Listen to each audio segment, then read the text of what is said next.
નમસ્કાર દર્શક મિત્રો, શિનોર સમાચારમાં હું મેઘા અગ્રવત આપનું હાર્દિક સ્વાગત કરું છું. આપ જોઈ રહ્યા છો શિનોર સમાચાર. છોટાઉદેપુર જિલ્લામાં પહોંચેલી જન આક્રોશ યાત્રાનું ઠેર ઠેર ભવ્ય સ્વાગત. ગુજરાત પ્રદેશ કોંગ્રેસ દ્વારા આયોજિત જન આક્રોશ યાત્રા બીજા ચરણમાં ફાગવેથી પ્રસ્થાન કરી છોટાઉદેપુર જિલ્લાના જબગામ ખાતે આવી પહોંચતા કોંગ્રેસના કાર્યકરો દ્વારા ઢોલ નગારા સાથે ભવ્ય સ્વાગત કરવામાં આવ્યું હતું.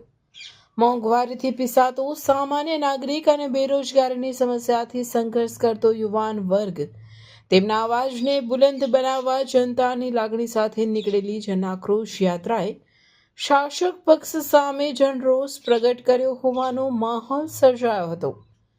ડીજેના તાલે, ઢોલ નગારા અને ગગનભેદી નારાઓ વચ્ચે જ્યારે કોંગ્રેસના દિગ્ગજ નેતાઓ છોટાઉદેપુર તાલુકાની ધરતી પર ઉતર્યા ત્યારે જનમેદનીમાં અનોખો ઉત્સાહ જોવા મળ્યો હતો. બોડેલી તાલુકામાં પ્રવેશેલી જન આક્રોશ યાત્રામાં વિરોધ પક્ષના નેતા તુષાર ચૌધરી, પૂર્વ ધારાસભ્ય સુખરામ રાઠવા, છોટાઉદેપુર જિલ્લા કોંગ્રેસ પ્રમુખ શશિકાંત રાઠવા, જિલ્લા કોંગ્રેસના અગ્રણી પ્રોફેસર અર્જુન રાઠવા, જિલ્લા માઇનોરિટી પ્રમુખ અમજદભાઈ પઠાણ, જિલ્લા કોંગ્રેસ મહિલા પ્રમુખ મોનાબેન સહિત વિવિધ સેલના હોદ્દેદારો અને મોટી સંખ્યામાં કોંગ્રેસ કાર્યકરો જોડાયા હતા. છોટાઉદેપુર થઈને પાવીજેતપુર થઈને કદવાલ થઈને જેતપુર પાવી રહીને સુસ્કલ રહીને અમને બોડેલી તાલુકામાં અહીંયા એન્ટ્રી થવાની છે. તો બોડેલી તાલુકાના કાર્યકર સ્વાગત માટે માનનીય અમિતભાઈ ચાવડા સાહેબ જે જન આક્રોશનો સંદેશ લઈને આવ્યા છે, એ યાત્રાનો હેતુ એવું છે કે ભાઈ આજે ખેડૂતોને જે કમોસમી જો વરસાદ કહેવાય એના લીધે ખેડૂતોની કમર તૂટી ગઈ છે.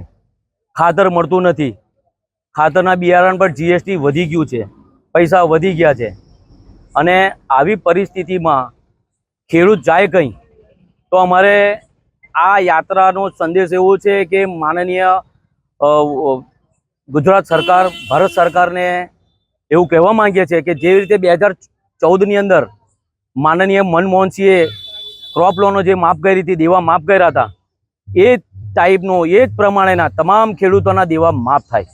અને તમે જોઈ રહ્યા છો કે આપણા છોટાઉદેપુર જિલ્લામાં રોડોની હાલત કેવી છે, બ્રિજોની હાલત કેવી છે. એક ગામમાંથી જોડાતું બીજો ગામ, બીજા તાલુકામાંથી જોડાતું ત્રીજો ગામ, એ કોઈ જગ્યા પર બ્રિજો રહેલા નથી. 6.5 કરોડ રૂપિયાનું આપણે સિયોદવાળું ડાયવર્ઝન એ બી અત્યારે આ ગઈ ચોમાસામાં ધોવાઈ ગયું છે. એટલે એટલું બધું ભ્રષ્ટાચાર થયેલું છે રોડોમાં બી ને બ્રિજોમાં બી.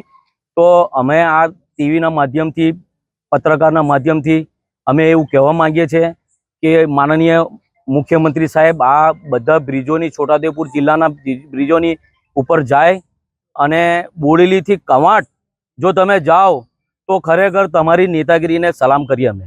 બરાબર, 2-2, 1.5, 2 ફૂટના ખાડા છે. તો મારે આ યાત્રાનો એક સંદેશ એવો છે, માનનીય અમિતભાઈ ચાવડા પૂરી ટીમ લઈને નીકળ્યા છે.